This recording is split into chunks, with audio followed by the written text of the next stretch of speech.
What up? What up? What up? This is your boy C dot to the B dot coming at y'all again with another episode of Missing the 90s. So, raise your hand if you love space shooters.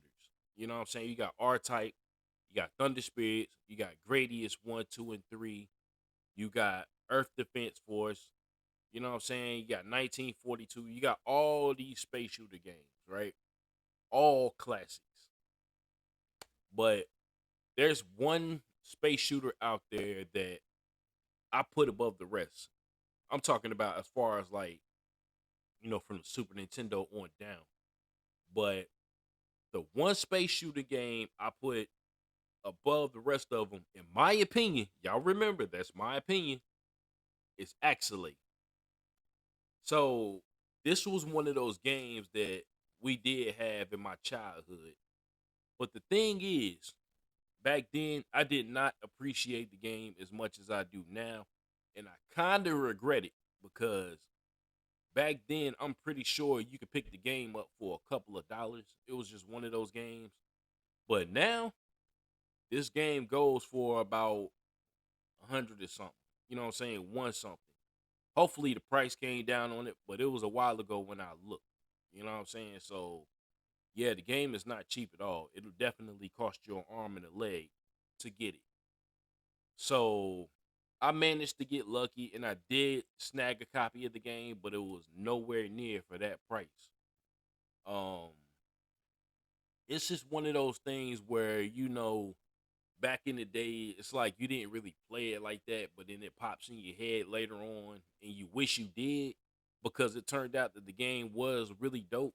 So you wanted to track a copy down, and by the time you came across it, it was just too much for you. It was one of those things, you know what I'm saying? But like I said, I got lucky and I snagged the copy for nowhere near the amount I named earlier. Um, the game is dope. You know what I'm saying? It's one of those games that, it's one of the only Super Nintendo games that doesn't have slowdown. You know what I mean? You know how like when you're playing any other game and it's like a lot going on the screen and the game, like the whole game just starts slowing down. That's the only thing that was wrong with the Super Nintendo, in my opinion. Yeah, I might sound a little biased because I grew up with the console, and I feel like honestly the Super Nintendo is the greatest console of all time. I'm sorry, I just do. But anyway, there's six levels in the game.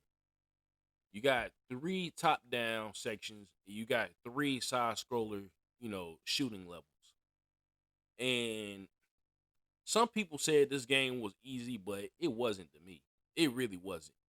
So there is a code for invincibility in this game, and it's like the easiest code to do in video game history. I promise you. So all you do is pause the game and press X. Bam, there you go. You got invincibility throughout the entire game, and that's how I beat it. I got to be honest with y'all. That's how I beat it. But anyway, regardless of all of that, Axelay is a classic. If you haven't played it, I'm not going to, promote piracy or nothing like that. But if you never played the game, you just got to figure out how to play it. You know what I'm saying? If you can't afford the actual cartridge. But yeah, the game definitely gets a 9 out of 10 for me. Like I said, it's a classic, and it's one of those things where you just got to pick up and try it.